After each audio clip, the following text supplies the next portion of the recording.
জুবিন গাৰ্গ, জয় জুবিন দা, জয় আই অসম। জুবিন গাৰ্গ অমৰ হওক। জুবিন গাৰ্গৰ হত্যাৰ বিচাৰ লাগিবই। হিমন্ত বিশ্ব শৰ্মাৰ চালাকি নচলিব। গৃহ বিভাগ মুৰ্দাবাদ। গৃহ বিভাগ ব্যৰ্থ হৈছে। গৃহমন্ত্ৰীয়ে পদত্যাগ কৰক। বন্ধু বুলি গীত ৰচনা কৰিছিলে। সেইকাৰণে এতিয়া প্ৰতিশোধ লৈছে হিমন্ত বিশ্ব শৰ্মাই।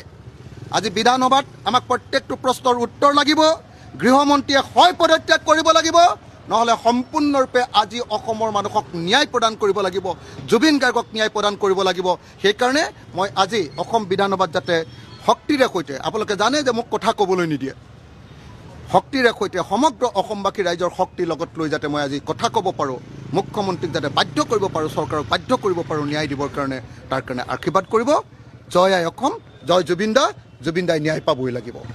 মোক আপোনালোকে এটা কথা কওক যে অসমৰ মুখ্যমন্ত্ৰীৰ আটাইতকৈ প্ৰিয়তম অফিচাৰগৰাকীক জুবিন গাৰ্গৰ CIO, চিফ ইনভেষ্টিগেটিং অফিচাৰ পাতিছে, মহিলাগৰাকীক।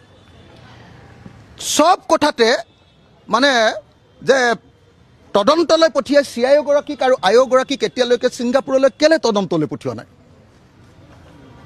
এইটো ইচ্ছাকৃত হয়নে নহয় কওক? আৰু পৃথিৱীৰ কোন ঠাইত প্লেচ অফ অকাৰেঞ্চত নোযোৱাকৈ তদন্ত হ'ব পাৰে? গতিকে এইটো ইচ্ছাকৃত। অসমৰ মাননীয় মুখ্যমন্ত্ৰীয়ে আৰু গৃহমন্ত্ৰীয়ে ইচ্ছাকৃতভাৱে আমাৰ মৰমৰ জুবিন দাক, আমাৰ হাৰ্থব জুবিন দাৰ, অসমৰ মানুহৰ হৃদয়ৰ জুবিন গাৰ্গৰ মৃত্যুৰ ঘটনাটোক তল পেলাবৰ কাৰণে সকলো কাম কৰিছে।